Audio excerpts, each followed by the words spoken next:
Hello again, it's Stephanie, and we are talking here in part 5 about our discussions.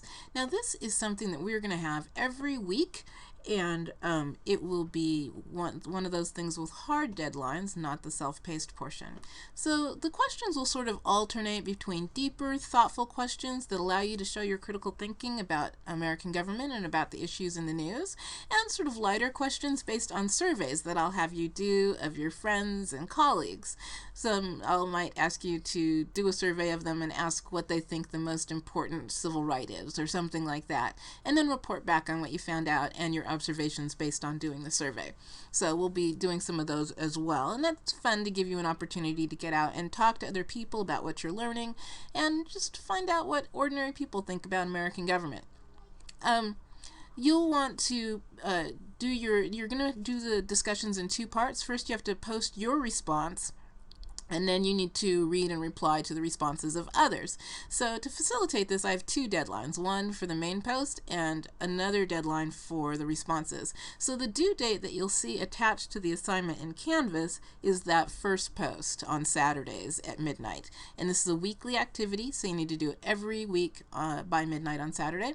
And then reply substantively, and I mean substantively, not just, oh, I agree, or wow, that was a great answer. It needs to be really thoughtful, and I provide some guidance on how to write substantive responses, and I'll also, of course, respond to in the grading with more information if I find that your responses are not quite as substantive as I'm hoping.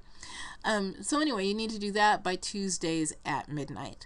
The reason I have sort of the Saturday, Tuesday deadlines is that it allows you to sort of pace your work in the way that you like. If you're one of those people who like to do all your work on the weekends, you can do all your work on the weekends. If you're one of those people that only likes to work during the week, you can only work during the week. If you're one of those people who works every day, you can work every day. It just allows for a lot of flexibility in the schedule by having the weekend be in the middle. So there's bonus points available. Now, normally I do not allow extra credit. Let me be really clear about this, so don't ask for it. I don't do extra credit. If I do, it's something that I offer the entire class. I don't do individual extra credit, I should say.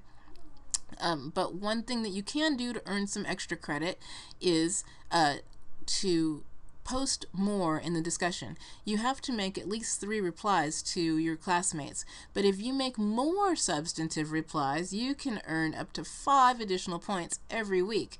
If you do that regularly, that makes a pretty big difference in your grades. So I would strongly recommend that you spend some time in the discussion posting at least 5 additional posts every week, so for a total of 8, so that you can earn full credit by getting 5 bonus points every week. There's a rubric attached to the discussion. Again, review your work in comparison to the rubric and make sure you're doing your best work. Just a note about the due dates. As I mentioned, I've got that first post due date attached to the due dates or to Canvas. It always shows you what is coming up in your work. And for the Tuesday deadlines, I just put a little note in our Canvas calendar that says discussion replies due. So you won't see that posting up in your sort of place where you normally see assignment due dates, but it will remind you that the Tuesday deadline is there. So if this is confusing to you, or if you're finding this isn't working very well for you, let me know, and I'll think about whether there's a better way to do that. So that's it on discussions, and next we're going to go on to the service learning project and other miscellaneous things.